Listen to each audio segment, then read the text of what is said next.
the same people you think you're helping by preventing them having a firearm and being educated about it responsibly and being empowered to understand what freedom in the Second Amendment means to them. You're hurting them. I'm Ryan Gresham, and this is Gun Talk Nation.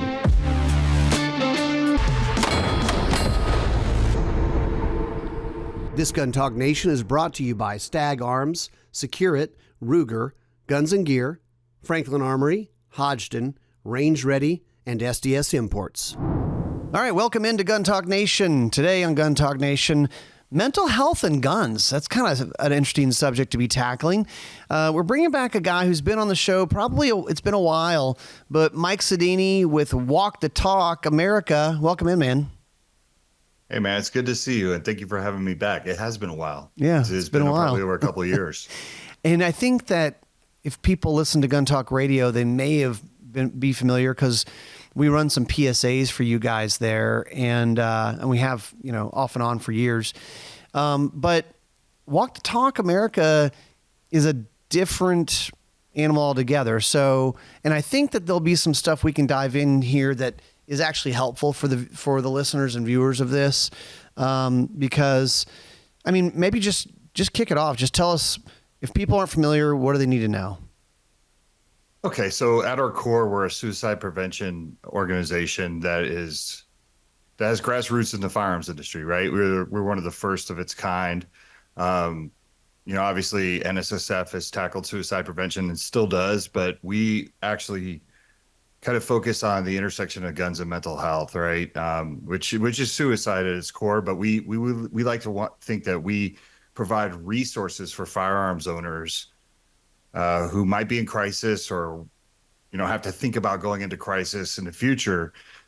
We provide resources without fear of consequence, right? Without loss of rights, things like that. So what we do, there's also a component to this where it's educating people from outside of the gun industry or gun world, the 2A community, the Second Amendment community, about firearms owners. So kind of goes both ways. But, we have a lot of programs, which I'm sure we'll get to, that literally I think gun owners could be proud of, right? Because this is our first opportunity to be able to say like, hey, we have a spot at this table for once where we're providing our own solutions as opposed to just saying, I don't know what the solution is. Second Amendment, probably from my cold dead hands, right? We always need to have that fight, but at the same time, I think we could move to the forefront and be leaders in this space, providing mental health education, mental health resources, and using our valuable space, right? Because we have the manufacturers, we have the gun shops, and we also have the firearms instructors, and plus we have the community. So we have a lot to offer the world when it comes to better mental health. Yeah, and I think that some people, when they hear about this, they may kind of raise an eyebrow and go, wait a minute, is this some kind of like anti-gun play? Is this some like, secret, Trojan horse thing? But I mean, you really have been in the gun industry for decades. I mean, you are a gun guy. And I think that when people hear about it, and they hear a little bit more and they start understanding, like you kind of alluded to it, it's like, hey, let's actually get out in front of it. And I think that not only is that a safety that's helpful for safety wise for people, for their health wise, but I mean, perhaps a little bit self-serving. It's also a Second Amendment play for people who care about that, because if you're losing this battle, it's something that can be used against you. Am I making any sense here? Yeah, you are. So all negative outcomes of firearms are used against us. And that's why we're so defensive. Culturally, we're super defensive.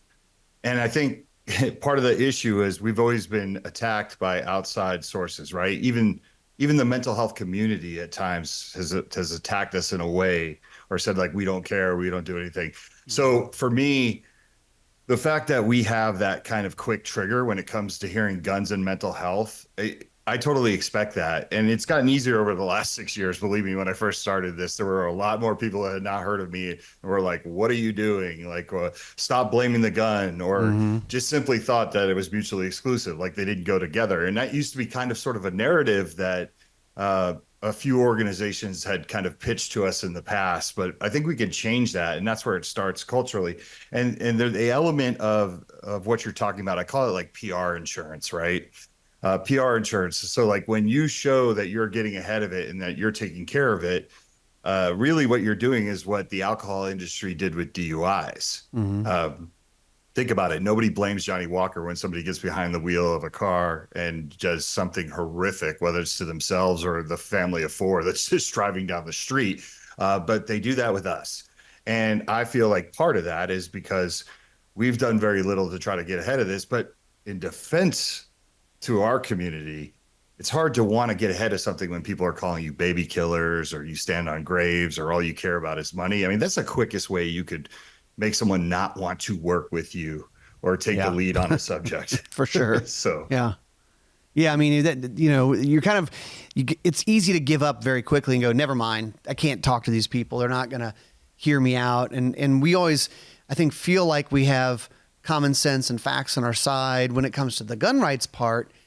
But Mike, tell people kind of, how did this come about? Because I know you've told the story before, but I think it's like helpful to go, how in the world did this happen?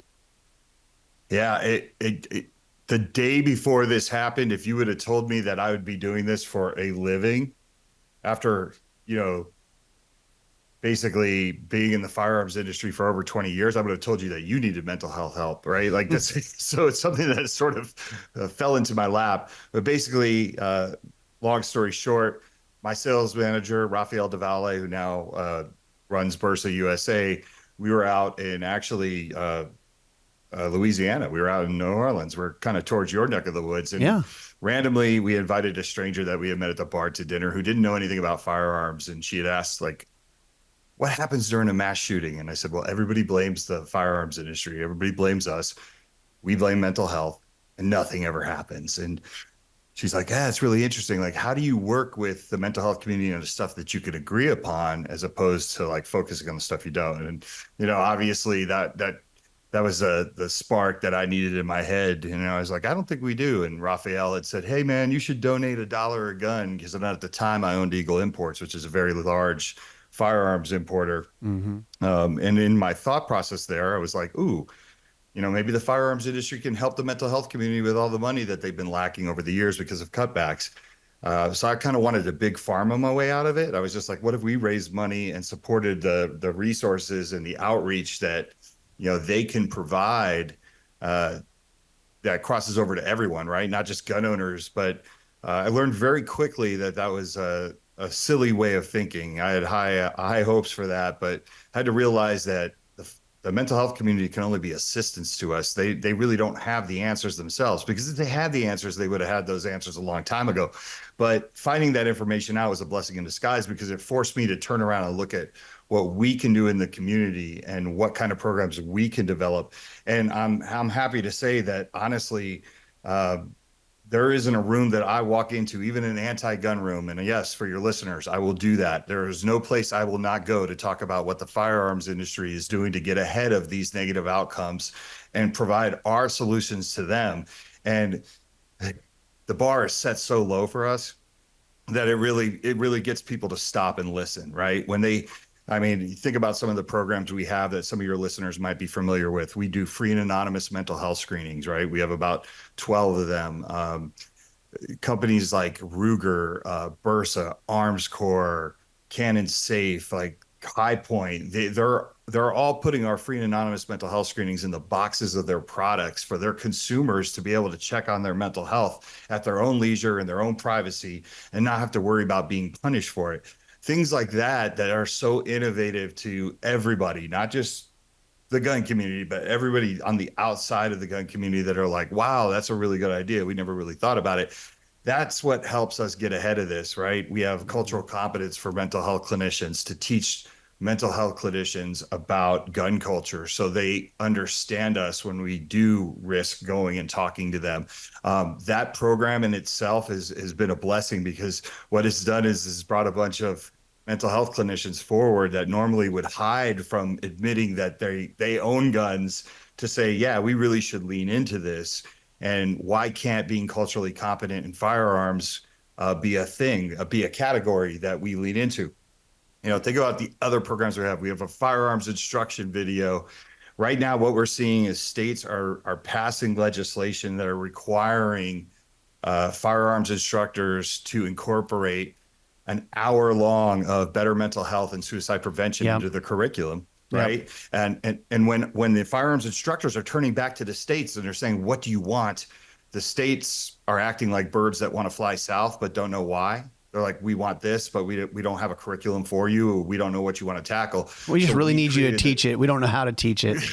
right. So we created the very first competency,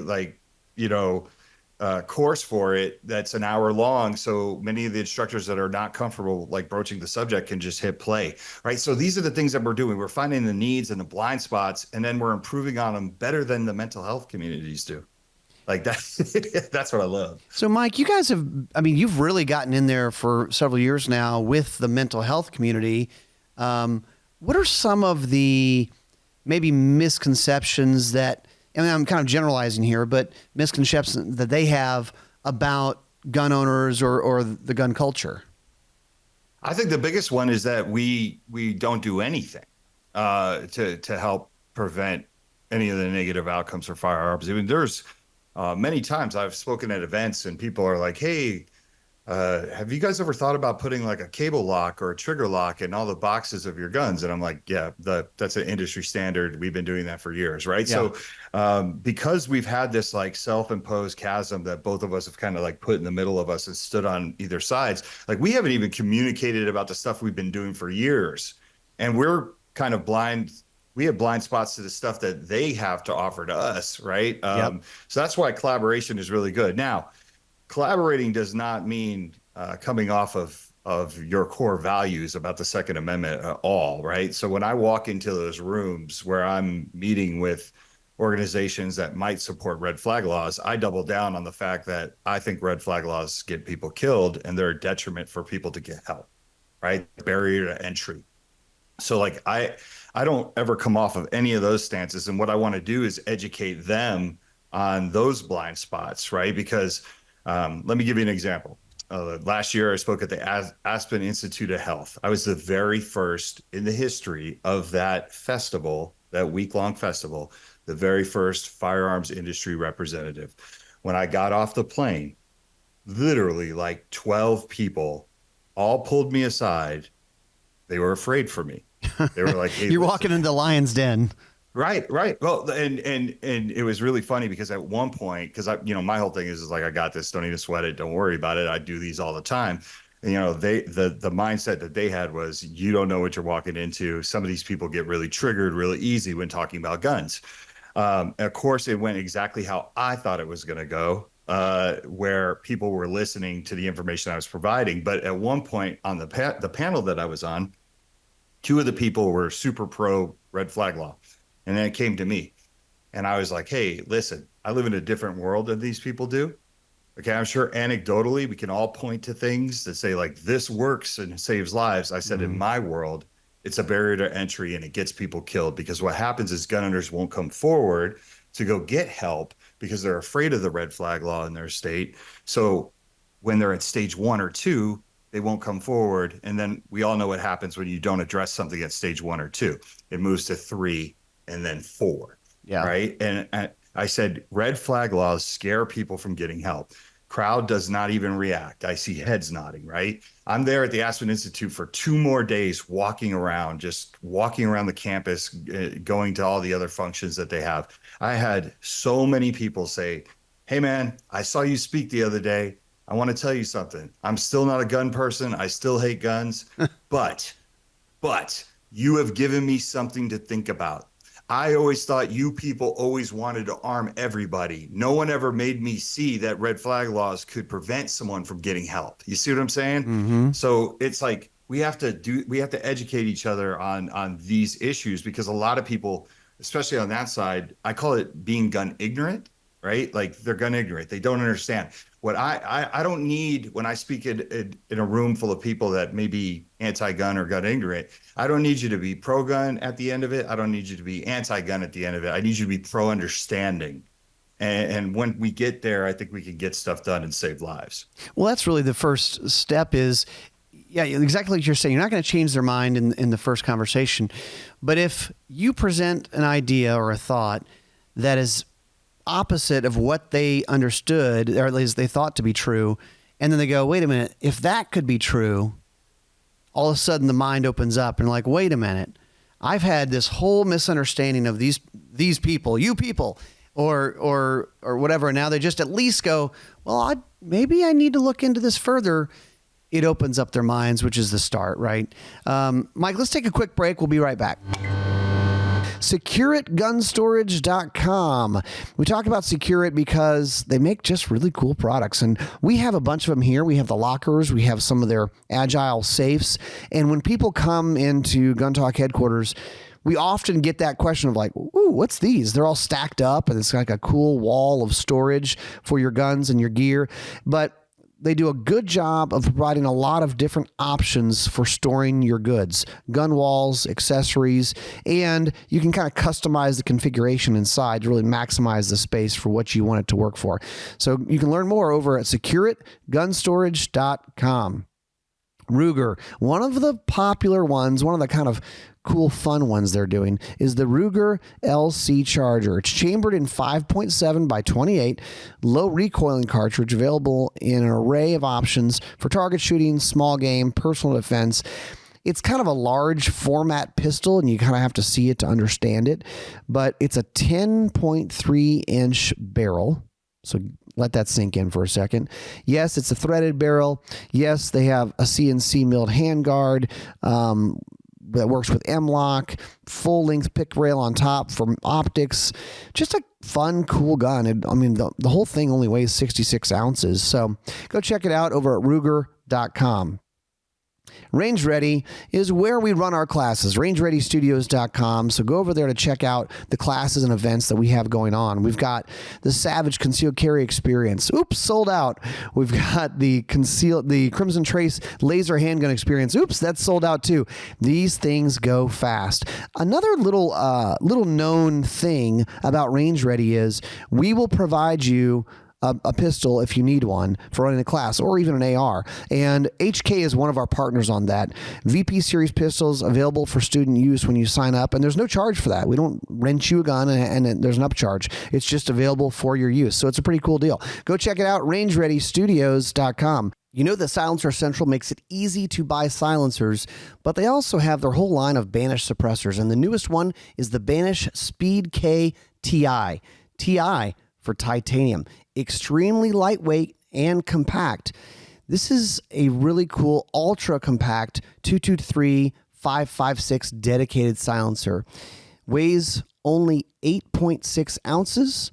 It's 4 inches long, and it has controlled flow technology. We have used this on the range. We've been impressed at how light it is. Doesn't change the weight and balance of the gun, and also still very quiet. The Banish Speed K TI from Silencer Central.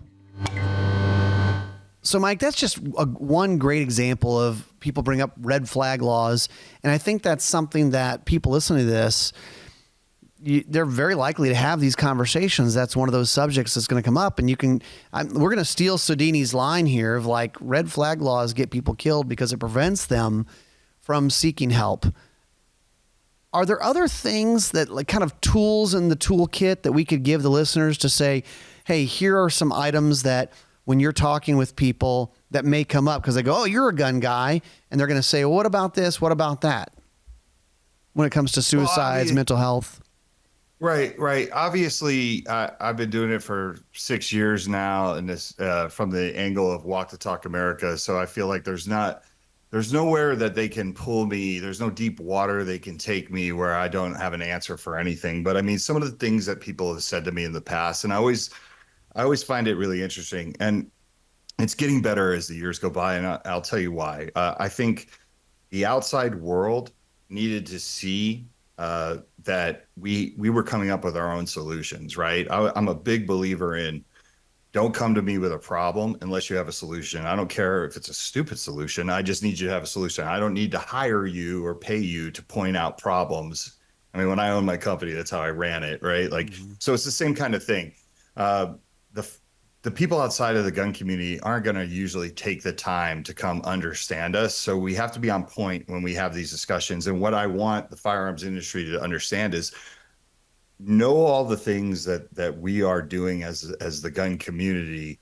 Have that in your arsenal when you're making these arguments, right? So I'll give you an example. Like one of the programs that we have that I absolutely love is called Kids to Kings with Walk Talk America, right? It's something that I sponsor. It's something that means near and dear to me because we all know that suicide is the majority of gun violence, right? It's all lumped together under one term. Yeah. But we do know that inner city homicide, especially with the youth in the inner city, is also a problem, right? And most of the time, people are going to say, well, what are you guys doing to address that?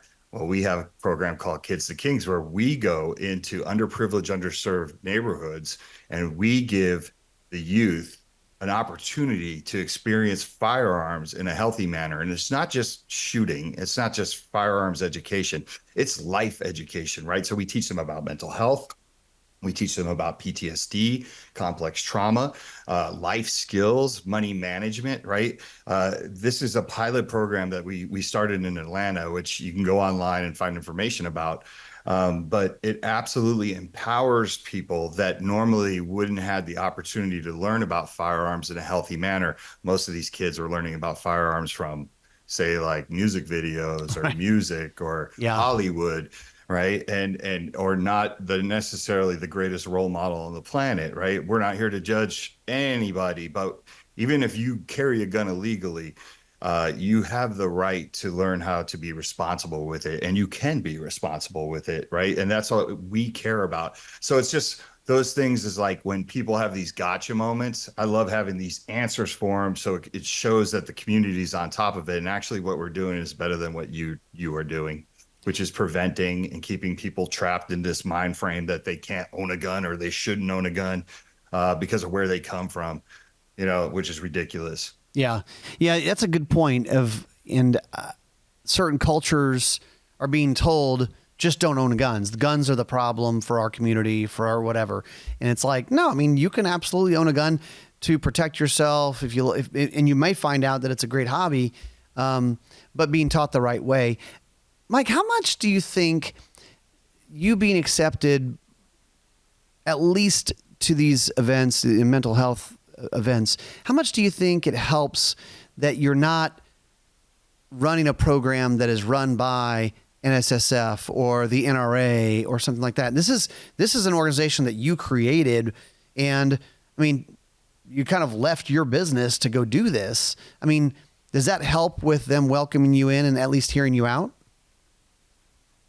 I think it's a great question, man. No one's ever really asked me that.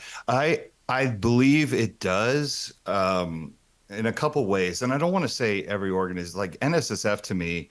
If I full blown partnered with NSSF tomorrow, I don't know if that would hurt me at all. Just because Yeah. NSSF has made strides in basically other things like suicide prevention and responsible gun ownership. Like Yeah. they've leaned into a lot of that. Now, NSSF doesn't do it full time. NSSF has a lot on their plate, right? Like Walk Talk America doesn't have to worry about throwing SHOT Show and things Right. like that and legislative work, right? Like we advise on things, but we're not in the weeds of that. But take, for example, an organization like NRA.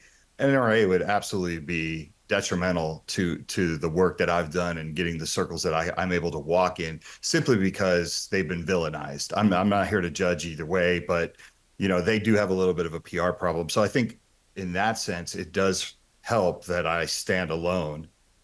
Even though my core belief system is exactly like NRA's. I mean, I'm not going to sit there and tell doctors to stay in their lane when they're saying like, firearms can be deadly. I don't think that's a great PR move. Like that's how I handle things a little bit differently than they do. But at the same time, like we still have the same core belief system. But I think the more organizations that come forward, you take, for example, your Hold My Guns or your Liberal Gun Club or Mm-hmm. Kids Safe out of Oregon, right? All these great positive organizations that do great work and look for root cause mitigation. The more we can highlight them and all stand together with like maybe a common message, I think the better. But dude, I'm known as what? The ungun gun guy. I remember the first time I was Yeah. on your dad's radio show and he was like, "What's up with the ungun gun guy thing?" And I said, "Well, it's not a nickname I gave myself. It's a nickname that everybody gives to me because they don't think I act like the classic gun guy." And I know you're smiling because do not put me out there in a blind in the middle of Louisiana. I don't know what I'm doing. I grew up a city guy. So Yeah. I think I think that helps me kind of understand where people are coming from that don't see things the way me and you do. Yeah. All right. Like And you've, work to my advantage. absolutely. And you've mentioned, we've talked about PR a few times on this episode so far. And we had an old school PR guy, kind of family friend, and he had his old explanation definition of PR was doing good and getting credit for it. And I think that's what you kind of keep coming back to is like, look, there's a lot of stuff that the gun community is already doing. And maybe that's the pro tip for listeners is get yourself familiar with what we are already doing to help out. I mean, NSSF has a lot of good programs. Don't lie for the other guy. Project Child Safe, free gun locks. And then, you guys specifically dealing with mental health. Just getting familiar with all these things. I wasn't familiar with the one you were just telling us about, the Kids to Kings. That's pretty interesting. And I think we're getting more people in a variety of places who are willing to help us. I mean, you talk about, okay, this is actually maybe more of like an inner city thing. Well, there are actually groups, black gun owners groups and all kinds of stuff that are maybe didn't exist in that much 10, 20 years ago that we can all partner together, which is awesome. Yeah, the second is really for everyone. And then once people realize that, I think they'll understand. It's funny because you look at some of the people that want to prevent people from owning firearms, and that's a blind spot, right? Like you talk about like what are some of the blind spots that the outside world has. Oh, they shouldn't have access to guns, or there should be more restriction. And it's like, well, you realize the same people you think you're helping by preventing them having a firearm and being educated about it responsibly and being empowered to understand what freedom in the Second Amendment means to them, you're hurting them, right? You're hurting the same people that you think you're helping. So it's just like the way I look at it is it's all, when we talk about this thing as like PR, there is a part of it to me that it's like jujitsu, right? It's got to be fluid and you got to keep moving and you got to keep being on your toes and being better than the next person. And I think we can get there. I honestly don't care if the firearms industry does anything I ask them to do for PR. I'll get you to get there. It's just the right thing to do. Right. You know what I mean? Like it's the right thing to do. Well, it's a good point. This isn't a PR move. This is a helping people, mental health, suicide prevention, and it really is helping people. And therefore, yeah, there'll be good PR that comes out of it, but that's not the motivation of this, right? No, it's definitely not the motivation of it. It's way more about helping people and empowering a culture that, I mean, I'm preaching to the choir with you, but our culture is some of the greatest people on the planet, right? We're protectors. We care about family. We care about values. We have had a blind spot when it comes to suicide prevention. And it's crazy because we never had that blind spot when it came to like first responders and active duty military and combat vets. We have always been really cognizant of, they need to be cognizant of their mental health. But, the truth of the matter is the statistics, right? We're at, like, I'm in Vegas right now. Down the street is Mandalay Bay. The worst mass shooting that ever happened in the history of the United States happened right over there at that hotel. There's 59 people that died that day. We are now clocking in at 74 people a day dying by suicide by firearm. So and I don't say that number in any malicious way towards our industry. I look at that number and I'm like, all of those negative outcome numbers, that's the reason for us to lean into what Walk the Talk America is doing even more. That gives Mhm. me a case to when people throw that number at me, I'm like, yeah, that's why you need to understand what we're doing and why it's so important that the firearms industry be leaders in this space. But in order for us to be leaders in this space, we have to do it.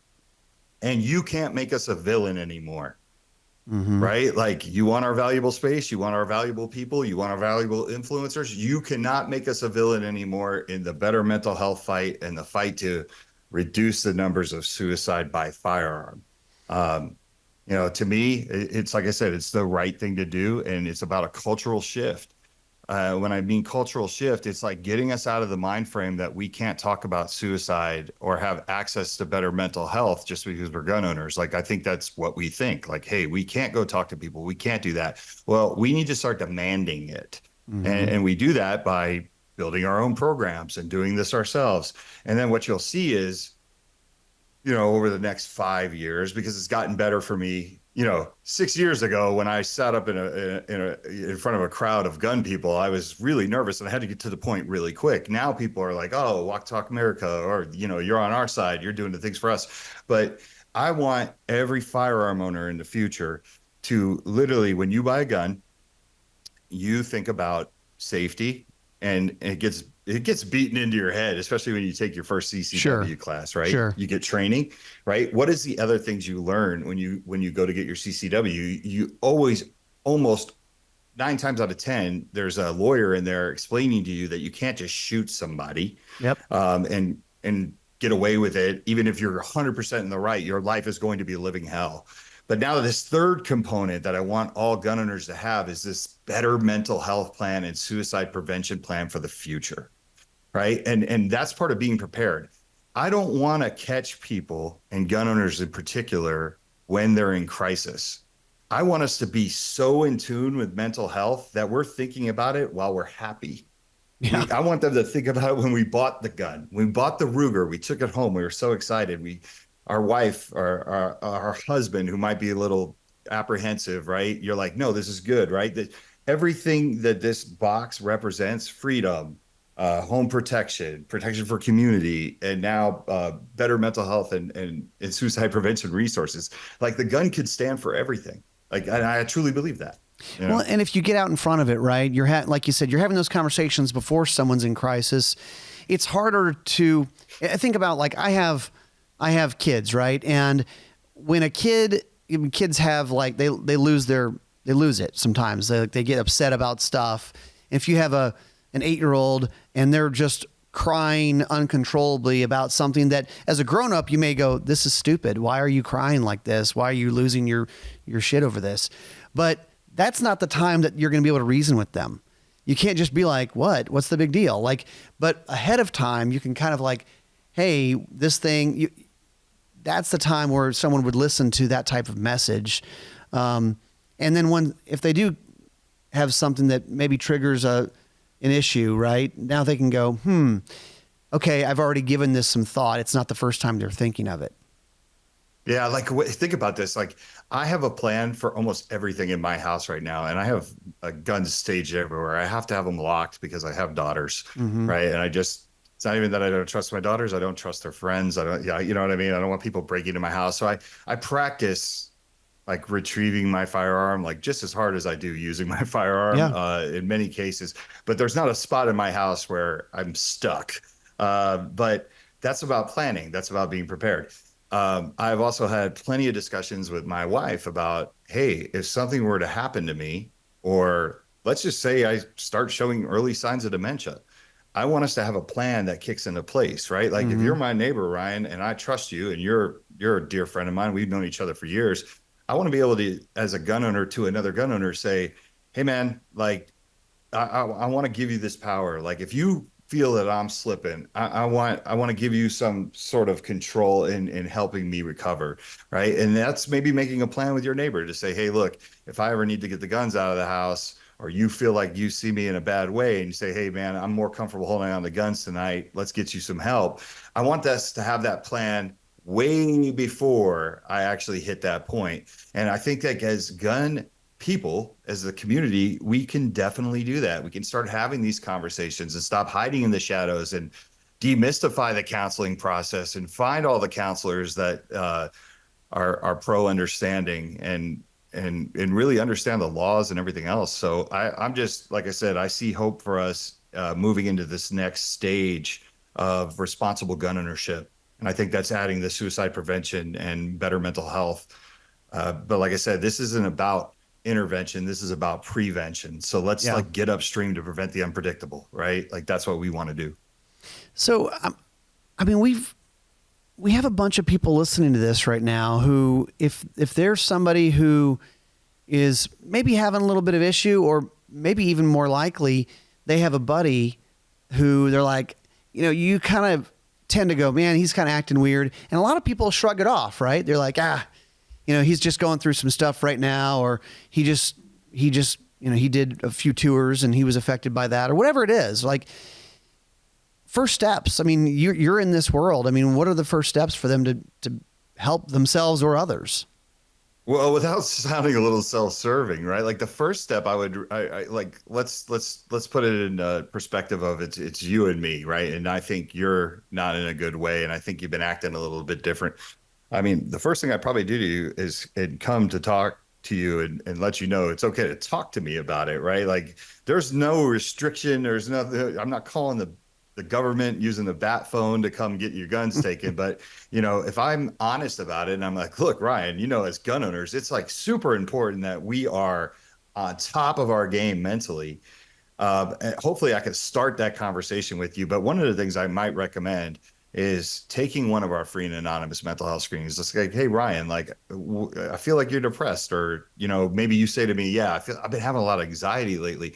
It's like, let's go on there and take it, or you take it and tell me what you think. And I need you to answer it honestly, and then start a plan from there. Because if we can see where you're at, right? If you're not going to admit it, but if we can see where you're at, then we can formulate the next steps, right? And Walk Talk America is here for that, for people. Like that's what we want for gun owners. We want gun owners to call us and say, hey, I'm worried about a friend, or I'm worried about myself. If you don't already navigate yourself through it, right? We want to make it as easy as possible for people to do it themselves at their leisure in their own privacy.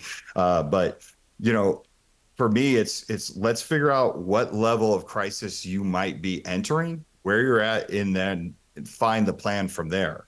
Obviously, if you are suicidal, or you're on the verge of snapping and it's pretty obvious, I think you need immediate attention. And that's calling like the suicide prevention hotline number, Right. or getting you to a hospital. But like I said, let's not even catch you there. Let's catch you way before that. But these are the things I think that we need to plan for and talk and discuss. Is the health screening something that would it be able to help if you had either yourself or a friend or family member who's saying, I'm fine, but you're going, I don't feel like you're fine. Is that something that it could kind of help identify? Oh, absolutely, 100%. I've actually, everything is anecdotally because we don't track anything, and that's one of the reasons why we don't get grant money, right? Like the only stories shared with us are those from people who want to share the story with us, or whatever their story is, and we don't ever take that information and try to use it as testimonials. But we've had many people actually say they thought they were fine, and then someone talked them into taking it, and then they answered it, and maybe it wasn't exactly what they thought it was. Hmm. And like I said, I don't think you even need to be feeling bad to take it. I take them all the time just to see where my baseline is, right? Like I love it. And for the listeners at home, I did not believe in them when I first saw it. I like to share this story because it's cute. When I was looking for how Walk the Talk America could launch something for gun owners, um, my partner, Mental Health America, who completely believes in the right for people that suffer from mental illness to still have their Second Amendment right. They do not believe that you should be denied your Second Amendment right just because you battle a mental illness, right? That's one of the reasons why I knew I had to work with them, because I'd never seen anybody admit that from that side. Yeah. But I remember I was looking at their they're a free and anonymous mental health screening engine, which is powered by Mental Health America. And the first thing that I needed to do when I looked at it was, okay, do they ask you anything about guns, right? So I'm taking all these screenings looking for like a gun question, and they don't, right? And that's what I love about it, because the gun is not the issue. The gun is a tool, right? It's this neighborhood up here that needs help. But so when I first took the first screening, I answered it completely like I was in crisis. Like I answered everything to the most negative way because I wanted to see what would happen, right? Okay. And then I answered it honestly. But I was like, okay, maybe this is a cool tool. I'm coming around to it. I'm coming around to this tool. Like it really is kind of cool. My daughter walks into the room and she literally goes, hey, Dad, I think I suffer from anxiety. Now, keep in mind, my daughter is 11 years old at this time. I grew up in a family where if I walked into the room and I was like, I think I suffer from anxiety, they would have said, I will give you something to have anxiety about. And Right. we would have just Old kept school. it moving. Yes. But with me, I'm working with Mental Health America. So this is an opportunity for me to tell my daughter, hey, listen, go take an anxiety screening on the website that from the people that your dad's working with, and I said, answer it honestly. Don't worry about lying. So she goes, takes it for anxiety. 2 days later, comes down to my office like, Dad, I took the thingy. What are you talking about? I took the thingy, the mental health screening. I was like, oh, what did it say? She smiled and she goes, I only have mild anxiety. And Wow. I was like, ooh, I was like, that you feel good, right? And she's like, yeah. And I said, it showed you what to do for it, right? And she's like, yeah. And on her way out the door, she turns and she goes, I'm actually going to give this to a couple friends of mine because I think they could use it. Boom. That was the first idea. I said, what if I put them on these bands and I start passing them out at gun shows to encourage gun owners to think about or talk about, their mental health? And it was the reaction was great. But see, I think a screening is more important than most people think it is, because it gives you a time to reflect and reframe things and just to see if you answer it honestly. And isn't that interesting for her? Like, some people might go, oh no, it said I had mild anxiety, but it actually gave her some solace to go, okay, yeah, I'm feeling something, but it's not that bad. And also here are the tools to kind of deal with it. 100%, right? It's like everybody needs hope. Gun owners need hope just in general, right? Like sometimes we feel like we're constantly on the defensive fighting and we can't do anything because like we're worried about losing this right that's so valuable to us. And some of the stuff we just need a little hope, right? I sent you something earlier today that made me so proud. I texted you earlier before the show to make sure we were still on, but I sent you a post that I was at the Goals conference in Knoxville, and I was stopped by this wonderful lady who just literally was like, oh my God, Mike Sedini, which always like, I'm still not used to that part because most people are like, oh my God, Mike Sedini. No, like get away. No, but she was just like, I'm a huge fan of Walk Talk America and thank you and da da da. And I didn't know to the extent, I kind of wish I would have talked to her longer, because I kind of just like, oh, thank you, I'm glad you support us, anything I could do for you, took a picture with her. But she wrote the most beautiful like testimonial for Walk Talk America. She's like, this organization gave me hope that I could talk about these things and still believe in my core value system when it comes to the Second Amendment community and the Second Amendment in general, right? Like those are the things that I absolutely love that keep me going, because I'm like, all right, she gets it. Same way I did. Is like gun owners need something that we could just be we can get offensive with, right? Like we can go forward and just be like, sit down, let me show you what we're doing. It's going to blow your mind. Well, and it's proactive, right? I mean, it's offensive and it's proactive. It's like, hey, let's actually, I mean, not to get like real political, but it's kind of like the school shooting thing of like, do we want to feel good? Do we want to feel safe or be safe, right? Do we want to actually do things that will help, or do we want to just put things in place that they make everybody feel good, but it doesn't actually fix or help the problem?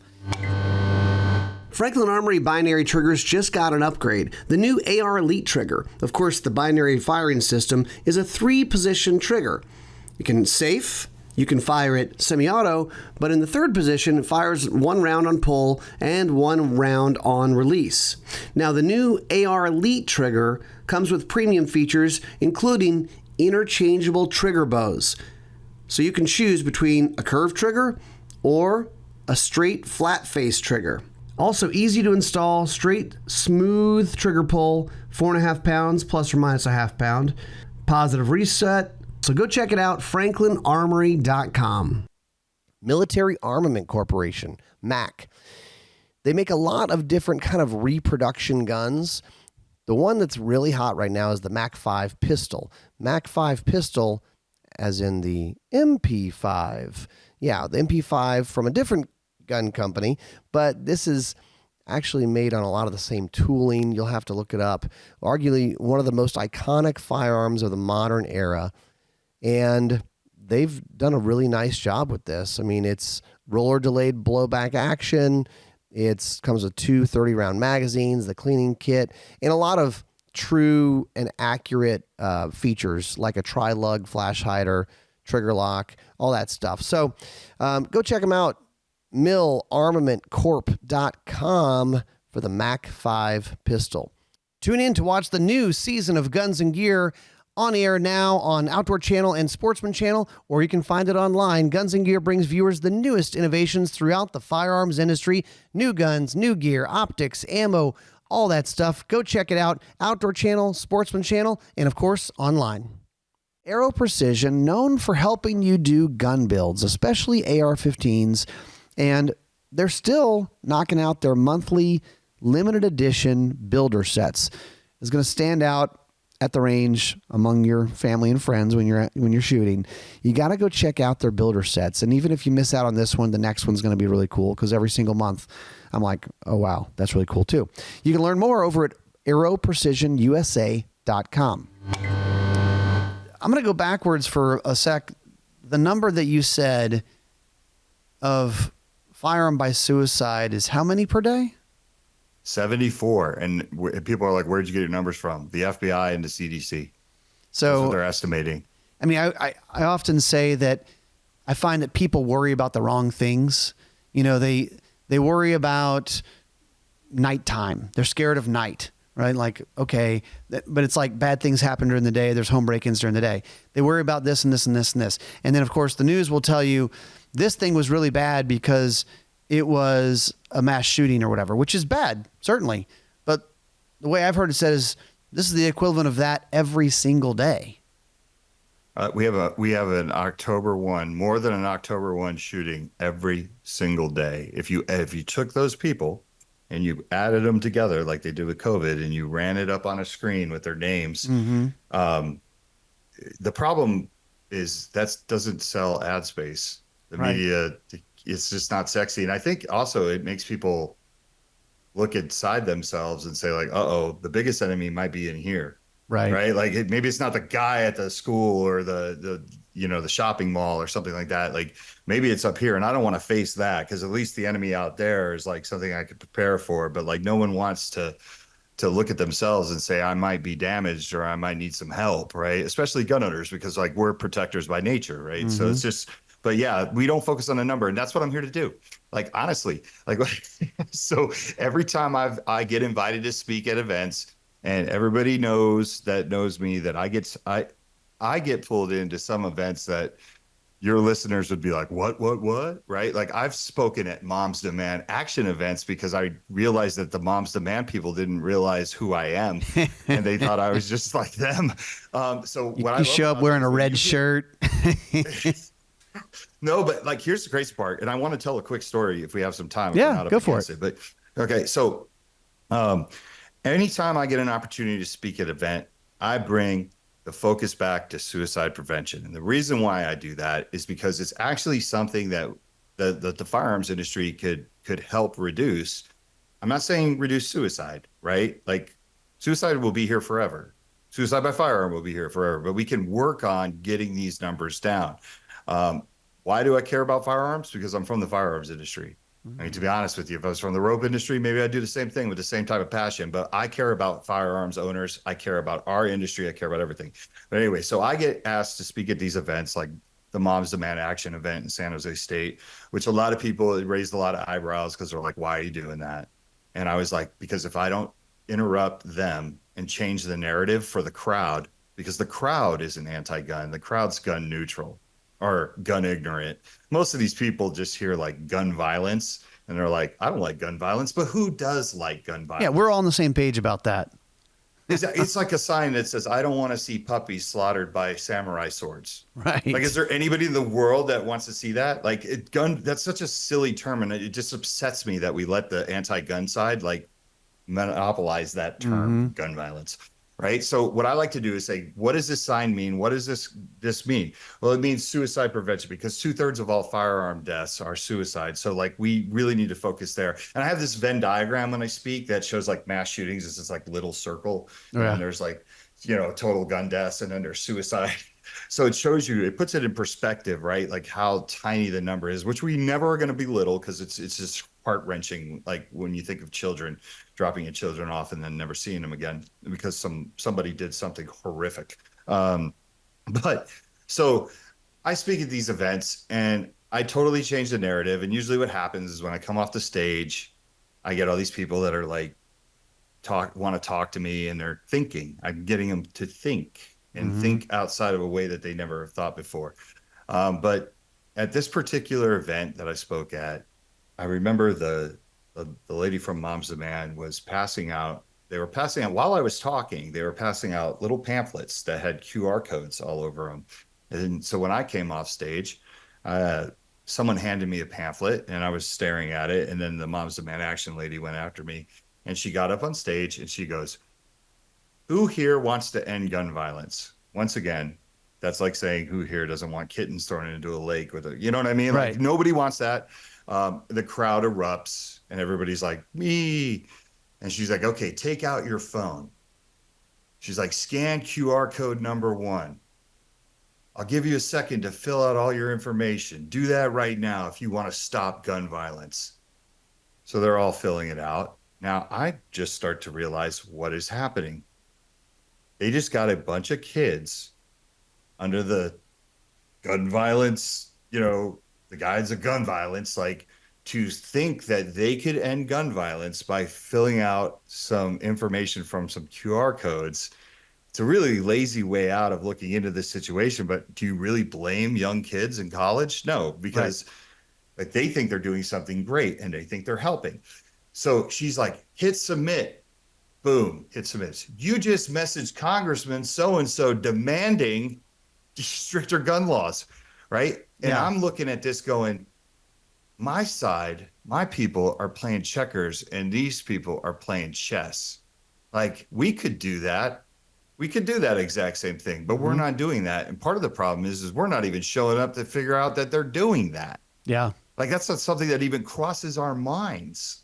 Like we don't want to trick people into fighting for gun rights. Right. Right. But like that's what they're doing, and that's how they're playing. So anyone who's listening to this at home and they're like, why does Mike Sedini like to go to places that he's not welcome and get out of the echo chamber? That story right there should be enough to be like, we need Mike Sedini out there, outside of the echo chamber. He's no longer allowed to talk to Ryan. He needs to go out and be in the Well, and I encourage everybody. Yeah. I mean, I encourage everybody listening to this, and I've said it numerous times. Like, look, your 500 Facebook friends, probably 90% of them agree with you on stuff already. So you guys can get each other riled up and say, yeah, that's right. Yeah. But like, challenge yourself. And maybe you're not Mike Sedini going to San Jose State and, but maybe it's just having conversations with people at work or people at your gym or wherever, of like, challenge yourself a little bit to go. And you don't have to be obnoxious. But just arm yourself with a couple pieces of knowledge. Go to walkthetalkamerica.org, go to NSSF, go to maybe it's the Second Amendment Foundation, maybe just, and I think it's probably, Mike, a good idea if someone's listening to this, go, yeah, this will be a fun little game. I'll challenge myself to go have a couple conversations with a couple people. Maybe you even know who those people are already, that you're like, I'm going to just try to steer them 1 degree off course of what they think their course is, right? You could tailor the message to them. Maybe you think, oh, this is a woman who's probably concerned about her safety. She thinks she doesn't like guns, but she's gun ignorant. Or perhaps it's somebody who has a son in the military Like, I don't know what the angle might be, but you maybe tailor it to them. That was another thing you kind of mentioned, and I'll just bring it back to that is generally the gun culture, gun community, high percentage of active military or former active military have either yourself or family members or whatever. I mean, that's a category that everybody should know by now. I mean, suicide is a huge issue, and it's something that we should be tackling. Yeah, and I encourage people to go out, have those uncomfortable conversations, and you're going to fall flat sometimes, right? Like people are going to frustrate you and back you in a corner, but the more you do it, it's like batting practice, right? But I'll give you an example of like kind of a way that I made a table of people at the goals conference last week think about the way they approach things. 'Cause I was like, you were playing a little game. I was just like, ask me a question that you get from an anti-gunner or somebody that's angry at firearms because they don't want to see people die. And that's really what it is. And anytime you have these conversations, I always say preference it by telling people you're not really angry at guns. You just don't want to see people die. Right. And a lot of times it gives people an out, right? Mm-hmm. Because then they're like, okay, this person kind of is meeting me where I'm at and they're seeing my frustration. Um, because you could also follow that up with you never have the same energy when someone kills someone with a car, right? So you don't blame the car. You get really upset about the person dying. And it's the same thing I feel when I read somebody dying by gunfire. Like I hate it. But it's funny because the table said, what do you say to a person who who says, "Well, I know how I am, and I know my temper, and if there was a gun around when I get upset, that wouldn't be a good thing. So I just can't be around guns, right?" And I was like, "Well, I wouldn't say anything. I would ask them a question of what are they doing proactively to fix their anger management issues? Because if you feel like that as a human, I don't want you around knives or a car as well." Yeah. And it's also a miserable existence. So why just keep existing that way? Maybe try to figure out a way to help yourself. Exactly. And I say, after I ask that question, I just shut up because I want to hear their answer. Right. So it's just like, once again, it's like that jujitsu. It's like get people to think about the things they're saying. Right. Mm-hmm. And let them do more talking than you, do more listening. Right. So if someone says to me, only cops should have firearms, and I'm like, okay, you believe that cops sometimes go overboard, don't you? Like when you see things like Rodney King or the George Floyd situation, right? And most of those people that say I only want cops in the military to have guns have that belief system about police. They've villainized them in some sort of way where they don't trust them, Right. and they trust them to have this quick trigger. It's like, okay, so you're telling me that you want them to be the only people to have firearms, and it's usually what happens is when you pose that to the person, they kind of trap themselves, and now they're kind of swimming in deeper water because they're like, well, maybe I need to rethink the way I think about that, right? But give Mm-hmm. as many people an out as you can, right? Always say, look, let's have this civil conversation. At the end of this conversation, you're either going to admit to me that you have to change the way you feel about firearms, or you could just say, I hate guns and I don't want people to die, even though that's sort of a cartoon world that you're living in. I can appreciate that. We'll still have a beer together. Yeah. It doesn't have to end with screaming and yelling or whatever. Like that, it's a good, let them know on the front end, right? Yeah, 100%. Like let them know, let them have an out, and meet them where they're at, right? Like everybody has that same emotion. I mean, that's one of the things I loved about the firearms industry because I got my job through nepotism. I didn't know anything about firearms when I came into the gun world. Like I didn't. I went into these gun shows and I didn't know anything about hunting, or I didn't grow up around firearms. Like I was a city kid, right? But Mm-hmm. I remember being at some of the shows when these horrific mass shooting events had happened, and watching the manufacturers and like the heartache and people crying or people like visibly upset, right? Which is the complete opposite of what you hear. Yeah. Like, oh, they cheer when there's this. No, I didn't see that. I saw people that were way more concerned for like the state of the world and the violence issue, and the fact that when you focus on this tool, and this is echo chamber talking points, but when you focus on this tool, you really do a disservice to humanity because you're not looking for the root cause of the issue. So it's just like we can prevent you from being around a gun all day long, but if you have a miserable existence and you're not happy in life, and your pursuit of happiness has been burned out, like you're gonna find another way to create havoc in your life or somebody else's life. And that's just the way it is. So it's just like, we got to keep working at that. And I feel like the tool, the firearm, could be a great place to start for many people, because now we have a conversation about, because we're not afraid to talk about these things and go there. Whereas before it was super taboo for us to talk about these things that were going to be used against us. It's just not comfortable. Now let's make it comfortable. Yeah, I think there was a sense of you're gonna open yourself up for something if you have those conversations.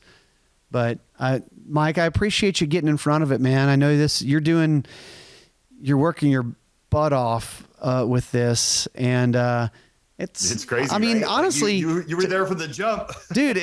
Honestly, it was like, that's kind of crazy, Mike. Okay, and it's not like you picked something that was going to be fun or easy, not all the time. So I appreciate it, man. How do people support you guys? How do they, what do they need to do? What's the ask as far as if they hear this and say, yeah, okay, I'm on board? Okay, so let me just say something to the people listening at home, right? Where we've come in the last 6 years is something that you could be super proud of, right? I've armed more Americans than most people listening to the show. Okay, so don't even go there if you're like, oh, there's another guy who's, I mean, you know that. I used to sell 60 to 80,000 guns annually to just civilians. I had no military contracts, no law enforcement contracts. Like, that's how many guns I use. When I think about it, it's kind of wild. But I want to tell you that if you lean into this and you accept this as part of our culture and our conversation, we will win. Okay, think about it. In 2019, I was the only firearms industry professional at the White House. Look to the Aspen Institute of Health, being the only firearms professional there. We just had the USA Today full page ad, which is considered like the mainstream liberal media, that literally talked us up about all the great things that the firearms industry is doing. I would have never guessed that we could get a full page in the USA Today. Recently, Awesome. I just had an interview with a CNN reporter, a reporter from The Guardian, who said, hey, can I get 45 minutes of your time? We ended up speaking for 3.5 hours. And I truly believe she was blown away by everything that we do and what's happening inside the gun industry. Time will tell, right? But let's just say, like, she gave me 3.5 hours. Nobody sits on the phone for 3.5 hours. We could change hearts and minds. We could change the way that people think about us, but we could also help people. So I'm going to leave it at that. If you want to be involved, right, go to WTTA.org, learn more about the organization, become familiar with it. Obviously, we are a 501c3. We do not get any government help when it comes to grants or money. I think we all know why that is. I think at the end of the day, like, wherever that grant money goes, it's not going to go to the firearms guy. But that's fine. Thank God for people like Ruger and Davidsons and Lipsys who believe in this so much that they fund it. But any financial donation, we are a lean and mean corporation, so we don't have a suit budget. Let's just put it that way. Those who know where I just went, they know. They know.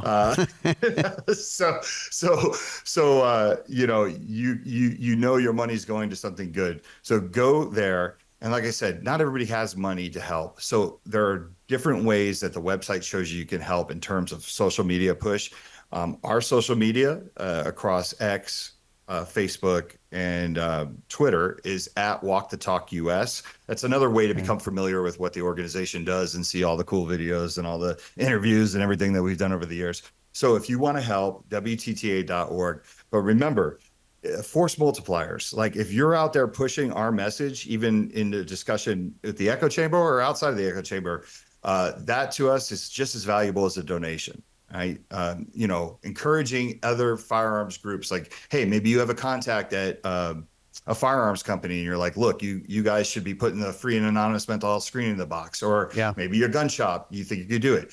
I mean, we are receptive to any creative ideas that you might have where you could help the organization as well. It doesn't have to be financial. So I appreciate you letting me come on here and spread this message and talk about these things and kind of get people excited about this stuff. You know what I mean? You guys, let me give you your flowers and your father and everybody that has supported this from day one and always given me a platform to come on and talk about it, and never judged me for it and didn't have that quick temper.